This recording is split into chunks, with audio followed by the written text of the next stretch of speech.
Bonjour à tous, merci d'être à nouveau à l'écoute sur ce podcast. Je reçois aujourd'hui Julie qui va nous expliquer son parcours. Je te remercie vraiment beaucoup, Julie, d'avoir accepté mon invitation à la volée parce qu'on se connaît pas tellement au final et c'est ça qui est Ouais. bon sur ce podcast. Donc, je vais te laisser te présenter et nous expliquer qui tu es, Julie. Merci Sophie pour l'invitation et si je devais me présenter, je dirais que je suis une femme. Je suis maman également et entrepreneur. J'habite aux Pays-Bas depuis plusieurs années, mais je suis originaire de région parisienne. Donc ça, c'est pour me présenter en tant que personne et ensuite, si la question est aussi, qu'est-ce que je fais dans la vie? Je suis entrepreneur comme je le disais, mais je suis surtout, coach de vie. Et j'accompagne les femmes entrepreneurs à développer leur business de manière alignée en respectant leur éthique et leurs valeurs et que c'est pas dissocié du fait de pouvoir faire beaucoup d'argent en restant soi. C'est parfait. On est en plein dans le thème de ce podcast. Julie, tu as toujours été coach de vie? Non, non, non, j'ai été dans le salariat avant. J'ai fait, je pense 13 ou 14 années dans le salariat et j'étais responsable, de département achat dans des multinationales. Je dis «des» parce que j'ai fait, autant d'années que de compagnies différentes. D'accord, OK. Tu as fait plusieurs compagnies par choix ou parce que tu avais envie d'évoluer? Tu raconte-nous un peu. Alors, du coup, je faisais partie d'un programme de haut potentiel dans une multinationale, ce qui m'obligeait à bouger tous les 8 mois pour changer de fonction. Parce qu'il partait du principe que pour faire partie du top management de cette boîte, il fallait voir, toutes les fonctions opérationnelles. Donc, c'était dans le contrat. Tous les 8 mois, pendant 2 ans, je devais changer de fonction pour découvrir, tous les départements opérationnels, le service client, le service commercial, le service marketing, le service finance notamment.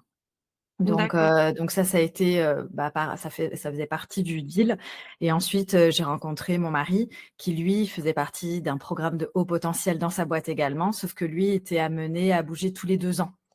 Alors que moi c'était tous les 8 mois et puis, du coup, c'est pour ça qu'on a bougé, je l'ai suivi en fait, D'accord, par la OK. suite. OK, OK. Et haut potentiel, ça veut dire quoi, en fait, pour les gens qui nous Hem écoutent? Au potentiel, ça veut dire qu'on a une capacité, malgré le fait qu'on n'ait pas d'expérience, à apprendre, vite, à s'adapter vite et à grandir vite, évoluer vite au sein d'une boîte. Donc, ça ne veut pas dire qu'on est plus intelligent, c'est juste qu'on a une capacité d'adaptation qui est plus importante que la moyenne des employés. D'accord. Et ça, ils le détectent rapidement via des concours. En interne, on passe des concours et donc on fait partie, des personnes ayant le meilleur potentiel d'incarner les valeurs de l'entreprise et d'avoir des responsabilités, et pouvoir les assumer. Du coup, en plus rapidement, là, par exemple, moi, c'était 2 ans. En moins de 2 ans, j'avais été identifiée pour devenir, directrice, par exemple. Waouh! Donc ça veut dire que la voie la voie pavée d'or était toute, tracée, en fait? Oui, ouais, quand je suis entrée dans l'entrepreneuriat, j'allais dire, dans le salariat, j'avais déjà, une voie toute tracée. OK. C'est quoi l'anomalie qui a fait que d'un seul coup, l'anomalie bienvenue? Ouais, en fait, j'ai évolué hyper vite dans le salariat. J'ai été souvent la plus jeune, dans les fonctions les plus élevées des boîtes dans lesquelles, je suis allée et sachant que j'ai suivi mon mari, ça veut dire que tous les ans ou tous les 2 ans oui, parce que en fait, les fois où j'ai changé avant, la fin de son contrat à lui, local, c'est parce Mmh. que j'étais débauchée par d'autres boîtes. Donc, D'accord. j'ai eu cette capacité d'adaptation où j'ai non seulement évolué, au niveau de mes responsabilités, mais aussi, de ma capacité à comprendre vite les systèmes des entreprises que j'intégrais et d'implémenter des choses. Le revers de la médaille, j'ai envie de dire, c'est qu'on s'ennuie vite quand, Oui, on apprend vite comme moi.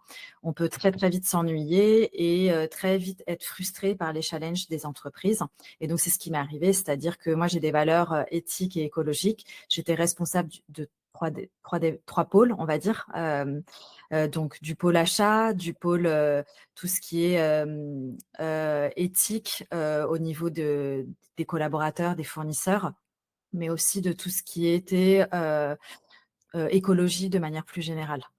Donc, quand on voit qu'il y a une partie qui est pas, alignée avec ses propres valeurs, donc, tout ce qui est un peu brainwashing et cetera, bon, voilà, pour moi, c'était pas aligné et c'était un contre-intuitif de rester dans cette fonction pour moi.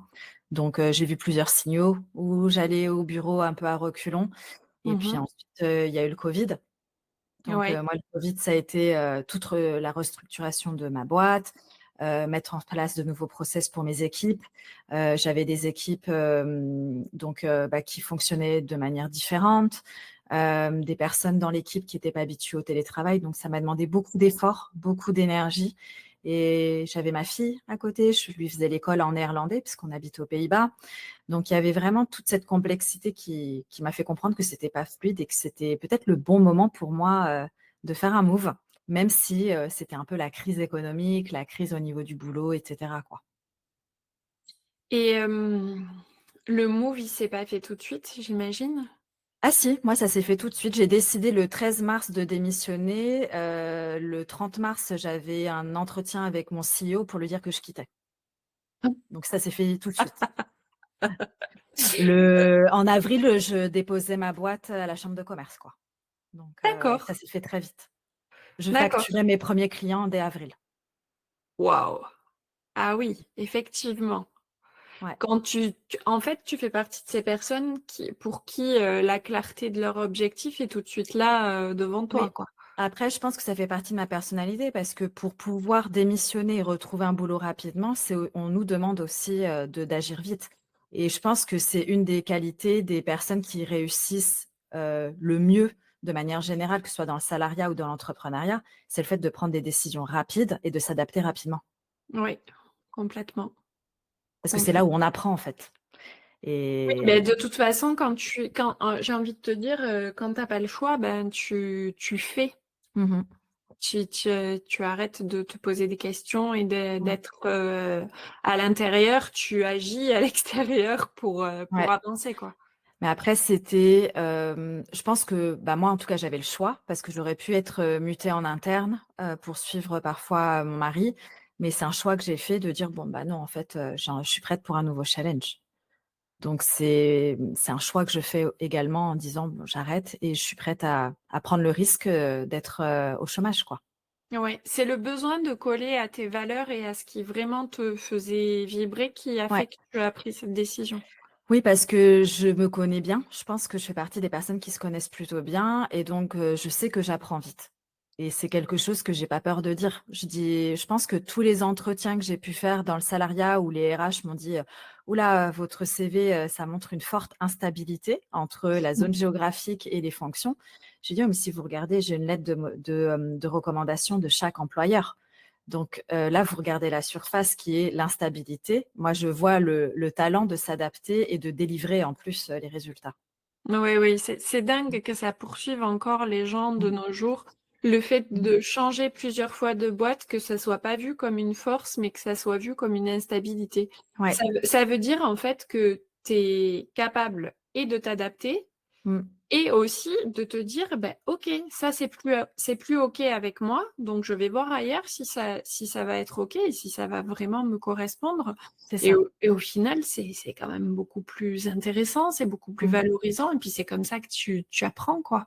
Je pense que ça dépend des valeurs de l'entreprise. S'il y a une entreprise où toutes les personnes dans le top management, sont des dinosaures qui sont là depuis 20 ans, ils vont se sentir en danger avec quelqu'un qui peut changer, dès qu'elle en a marre, quoi Oui, et qui est prête à tout lâcher, quitte à être au chômage. Parce qu'aux Pays-Bas, quand on démissionne, on n'a pas de chômage. Il y a pas de négociation avec l'entreprise. C'est ta décision, tu décides de partir, donc tu as zéro. Donc d'avoir quelqu'un qui n'a pas peur d'avoir zéro, ça peut être très déstabilisant pour une entreprise qui a des personnes qui sont là depuis plus de 20 ans. ah oui, complètement, j'imagine. Est-ce que, là, on parle de l'environnement du travail, Mmh heu, mh. est-ce que dans ta famille, on t'a reproché ton entourage, tes amis qui auraient peut-être voulu faire pareil, mais qui se sont sentis est-ce que à un moment donné, on t'a envoyé la pique de: «Bon Julie, il faudrait un petit peu savoir où tu mets tes baskets, et que tu te poses» Mmh, pas vraiment parce que je pense que dans mon entourage, je suis connue pour, celle qui est audacieuse, la bold. Donc c'est juste que oui, mes proches s'inquiétaient un petit peu parce que, Mmh. ils voient le danger. Par contre, ils m'ont jamais critiqué ou, lancé des pics et cetera. C'est juste: «Est-ce que tu es sûr de ce que tu fais?» Quand j'ai déposé ma démission pour devenir entrepreneur, c'était plus: «Est-ce que tu es sûr de ce que tu fais?» Parce que tu lâches un boulot où ta voie est tracée, pour tu sais même pas ce que tu vas faire après, en fait. Mais toi, tu le savais? Je savais pas ce que j'allais faire, mais je savais ce que je pouvais faire en attendant de savoir. C'est ça la nuance. C'est qu'on n'a pas besoin, d'être au clair sur comment on va atteindre notre destination. On a juste besoin de se bouger dans cette direction. Et comment tu t'es bougée dans cette direction justement? Là, je savais pas ce que j'allais faire. Je savais que j'avais envie de monter ma boîte, que j'étais prête à monter ma boîte et je savais pas trop. Je me disais que vu que mes valeurs écologiques n'avaient pas été respectées, j'avais envie de lancer un business en rapport avec, l'écologie. Et en attendant, pour ne pas rester, j'étais pas sans rien faire puisque j'étais en période de transition, donc le temps de former la personne qui reprenait mes fonctions et cetera. Donc voilà, pendant 3 mois, je crois que je suis restée quand même former la personne et j'avais envie d'être à cheval sur mon nouveau challenge. Donc en fait, j'ai été juste consultante. Comme moi, on m'a souvent consultée pour mes recommandations, pour mes conseils et cetera. Du coup, j'ai été consultante, pour une de mes amies et puis elle me payait, quoi, je passe d'un salaire où j'étais à 100 000 par an, à je crois que je lui demandais, 15 € de l'heure, quoi. D'accord. Encore moins que ma femme de ménage à l'époque. Donc Dingue. c'était juste histoire de rester stimulée, de rentrer de l'argent et d'être à cheval sur autre chose. Est-ce que pourquoi tu facturais 15 € de l'heure? Tu avais pas conscience de sa valeur? Alors si, mais je sais qu'elle avait enfin, en tout cas de ma croyance, elle avait pas de budget. Et parce que c'était une amie et parce que je faisais ça pour le fun, quoi. Et parce que j'étais occupée quand même. J'avais quand même ma fonction de cadre dirigeante à côté où je devais mettre en place de nouveaux process, former une nouvelle personne, continuer de diriger, mon équipe. Donc c'était juste pour le fun, histoire de me bouger les fesses, d'aller déposer, mon nom d'entreprise à la chambre de commerce et pouvoir commencer à facturer, quoi. Donc en fait, ça devenait concret, si tu veux. C'est pas genre du jour au lendemain, je me retrouvais avec rien. Il y avait déjà quelque chose de concret, quelque chose de déposé. Donc j'étais consultante, je m'étais mise consultante, j'avais pas mis le domaine dans lequel j'allais travailler, donc tout ce qui est écologie, mais je m'étais mise, consultante parce que je me suis dit: «C'est ce que je sais faire de mieux au final, dire, ce que je connais et transmettre, quoi». Mmh. Et aujourd'hui, après avoir fait consultante, Ouais. c'était quoi les prochaines étapes? Les Ouais, étapes alors, ensuite, je me suis rendu compte que, j'exploitais pas, tous mes dons et mes talents quand, je travaillais, en tant que consultante dans cette organisation d'équipe, chez mon amie. De toute façon, c'était un truc tampon. Donc j'ai commencé à développer mon entreprise qui était à la base une plateforme, genre, Etsy, Mmh. pour, vendre, des produits qui sont surcyclés. Donc des produits surcyclés, c'est quoi? C'est par exemple, on transforme une ancienne raquette des années, 40, 60 en miroir. Et donc sur ma plateforme, j'avais prévu de raconter l'histoire de chaque produit, où est-ce qu'ils avaient été chinés, raconter l'histoire du créateur et cetera. Et en fait, c'était trop visionnaire parce qu'à ce moment-là, il y avait personne qui faisait ça, en ligne. C'était Mmh. sur les petits marchés, les créateurs de marchés ou en boutique et donc avec le covid, ils pouvaient plus vendre en présentiel. Donc moi, je leur proposais de se digitaliser, m'occuper de les aider, sur le marketing, sur la com, sur la digitalisation de leur business et en fait, ils étaient pas prêts. C'était un trop gros gap entre, le présentiel, les petits marchés, les boutiques et internet et puis je leur demandais une commission de 20 et ils voyaient que la perte. Ils voyaient pas le gain parce que, en fait, le covid a duré beaucoup plus longtemps que prévu. Mmh. Et du coup, ils voyaient uniquement la perte des 20 sur leur marge. Ils voyaient pas le fait de pouvoir continuer leur business, d'être connus de manière internationale et accéder à un public qui n'était pas sensible au départ. Donc ça a été hyper difficile pour moi. Quand j'ai trouvé 30 partenaires, parce que ça, c'était mon deal, je me suis dit: «Il faut que je trouve 30 partenaires pour être rentable, dès le début». En fait, je voyais que je faisais du coaching mindset, en fait. Je les coachais D'accord. chacun et je me suis dit: «Bon, je me sens très limitée, dans mes compétences» et c'est là que, pareil, mon entourage a commencé à me dire: «Heureusement que tu étais là, pendant le Covid parce qu'en fait, rien que de parler avec toi, ça m'a fait du bien. J'ai réussi à garder le cap, à être, garder mon esprit sain pour mes gosses, ne pas trop prendre la tête avec mon conjoint, des choses comme ça. Et là, je me suis dit: «OK, il y a un truc avec le coaching, qu'on essaie de me dire» et c'est là où j'ai commencé à me former. Je me suis formée en début 2021. Je crois de décembre 2020 à mai 2021, je me suis formée à fond, pour être certifiée coach OK. et je me suis lancée dans le coaching donc du coup en juin 2021. Est-ce qu'on te l'avait pas dit avant que tu une bonne conseillère et Alors que si, si, si, on me l'avait dit parce que, il y a beaucoup de personnes, que ce soit des cadres dirigeants ou des personnes, à d'autres postes, moins élevés que le mien, qui venaient me présenter leurs problématiques avec leurs équipes ou avec leur N+1 en entreprise pour me demander: «Je ne sais pas quoi faire, comment lui répondre ou comment négocier une augmentation, je ne sais pas comment renvoyer cette personne», et cetera. Donc j'étais consultée régulièrement par des personnes, peu importe leur fonction dans la boîte, quoi. mmh et il a fallu le covid et un arrêt sur le temps pour que tu réalises vraiment, que tu ailles au fond de toi? Est-ce que tu as fait de l'introspection? Comment tu as Mmh, non, ça a été vraiment le déclic où les gens, en fait, ils m'ont dit, «Si j'avais pas discuté avec toi, je sais pas comment j'aurais été, en fait, pendant cette période-là». C'est ça qui m'a mis la puce à l'oreille, en fait, je peux impacter des vies et pourquoi, enfin, c'est un de mes amis qui m'a dit et je lui en parle assez régulièrement, il m'a dit: «Pourquoi t'en ferais pas ton métier?» mmh, Donc parce qu'en fait, ça faisait partie pour moi de mes compétences en tant que dirigeante.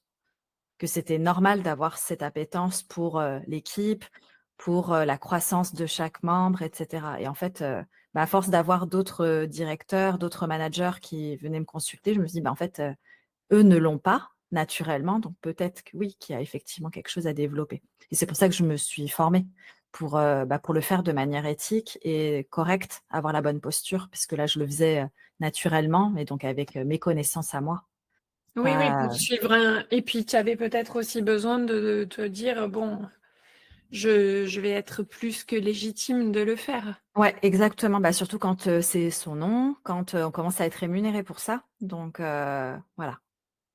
Mmh. Est-ce que tu as tout de suite choisi qui tu allais coacher? À qui allait bénéficier ton Ouais, ton savoir? en fait, j'ai été sollicitée par, des collègues et des amis.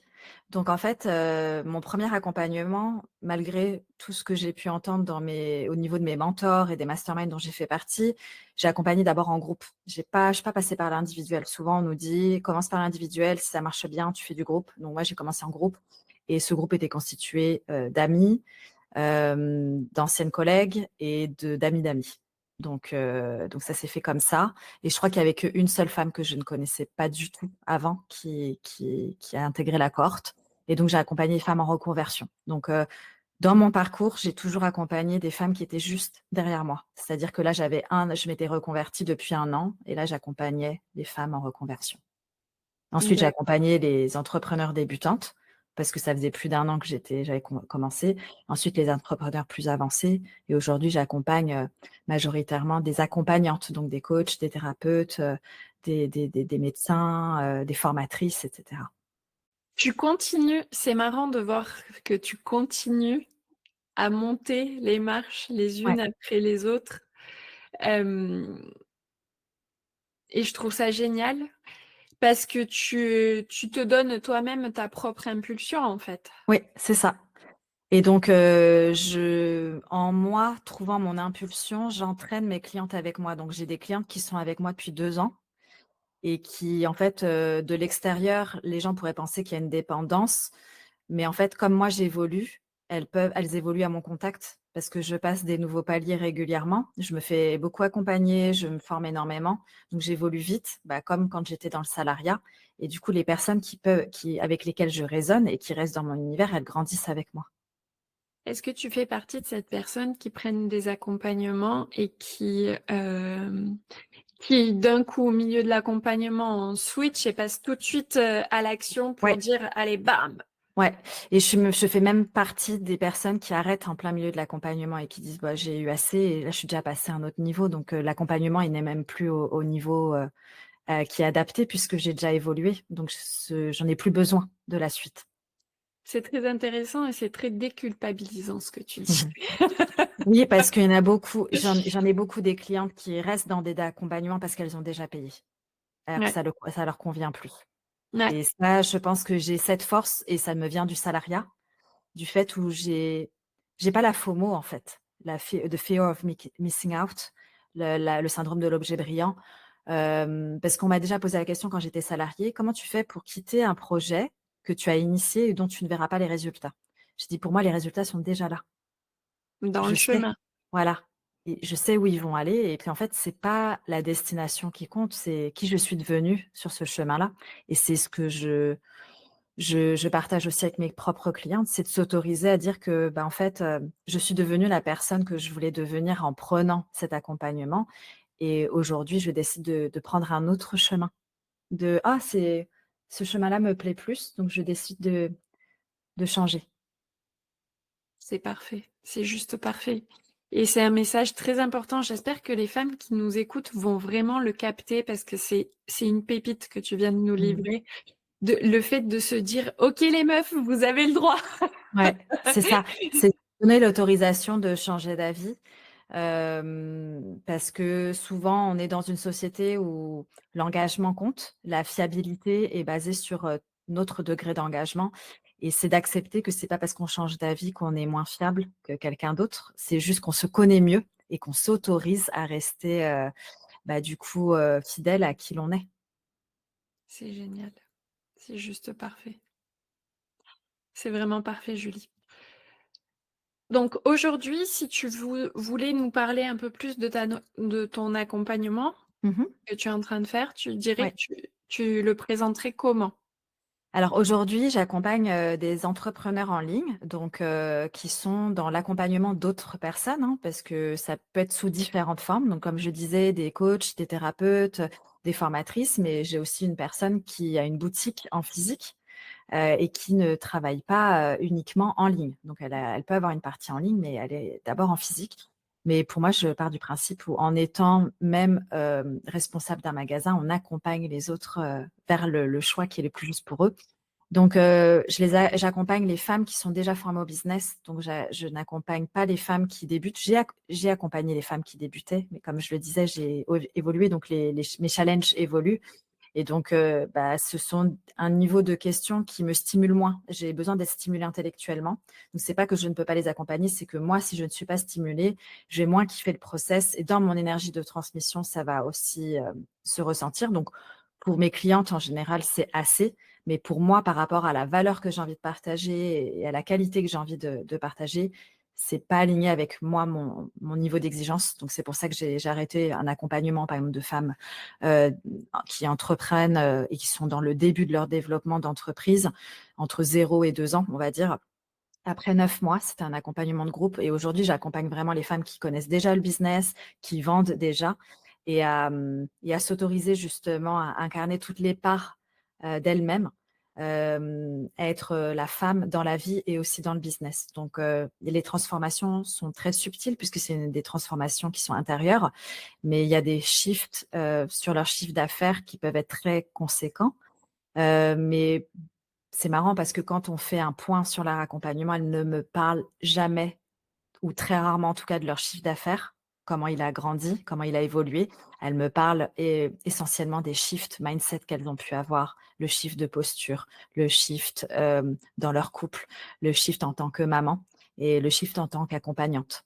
Donc c'est hyper intéressant de voir que, bah, les plus grosses transformations sont des transformations intérieures et pas dans leurs, résultats extérieurs. C'est juste génial. C'est en fait, moi ce que je véhicule, c'est que, quand tu rencontres des personnes, tu es avec eux pour ce qu'elles te font ressentir Mmh.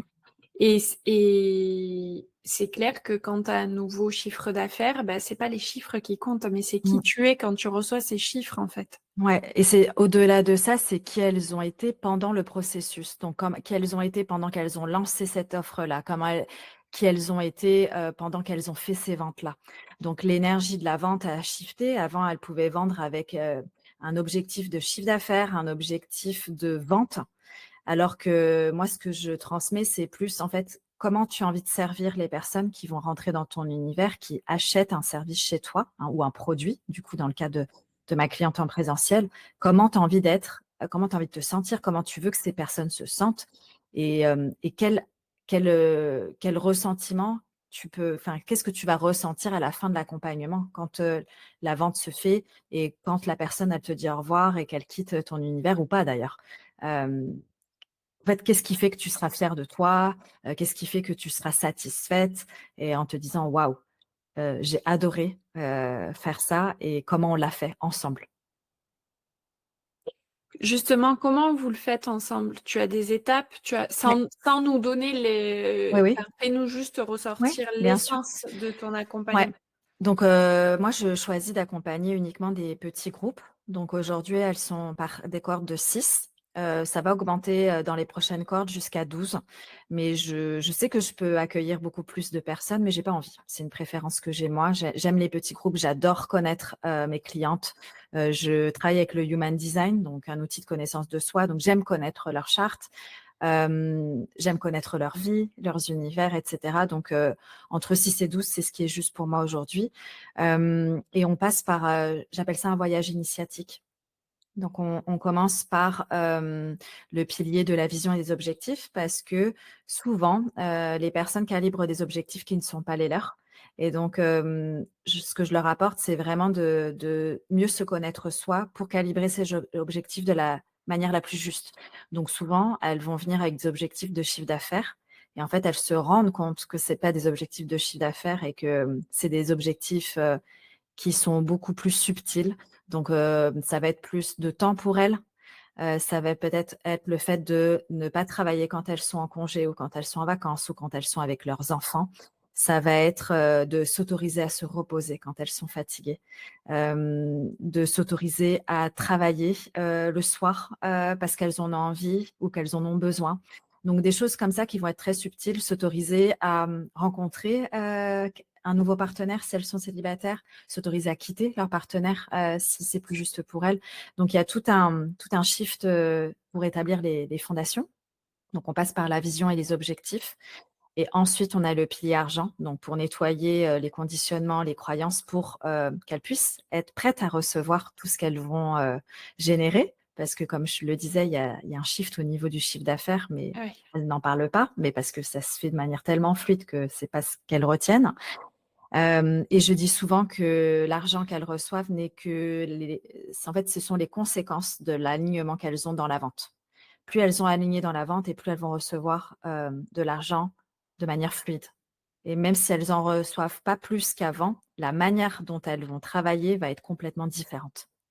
Et donc, bah, ce sera beaucoup plus «facile» entre guillemets. Oui, parce qu'on n'est pas Heu obligé de souffrir pour se sentir bien dans son Exactement. Peut-être entreprise. peut-être qu'elles vont travailler moins d'heures, peut-être qu'elles vont être uniquement dans leur, zone de génie et cetera, ce qui fera la différence. Donc peut-être le chiffre d'affaires sera toujours du même montant, mais le comment va être différent. Donc ensuite, il y a l'argent et là, après, on est en train de faire le business, par exemple, avec la cohorte actuelle, où on va affiner le client idéal comme elles ne l'ont jamais vu dans d'autres formations business. Parce que encore une fois, j'utilise, beaucoup le mindset et le human design et ensuite on va réaffiner leurs offres, réaffiner la livraison, réaffiner leur prix, et cetera. Et donc, ensuite, on termine par tout ce qui est délégation, comment déléguer, les fausses croyances sur la délégation, parce que souvent on se dit: «Il faut gagner plus de chiffre d'affaires pour déléguer». En fait, on peut déléguer à n'importe quel niveau, donc Oui, c'est quelque chose qui est personnel c'est pas et quand on aura l'argent qu'on pourra déléguer, c'est avant qu'on va déléguer pour justement que l'argent arrive plus rapidement. exactement. Mais ça, c'est une question de mindset aussi et puis après, bah, ça fait une belle transition vers les relations, donc les relations avec sa propre famille, les relations avec, son ou sa partenaire, avec, ses enfants si elles en ont et avec, bah, leurs équipes, du coup.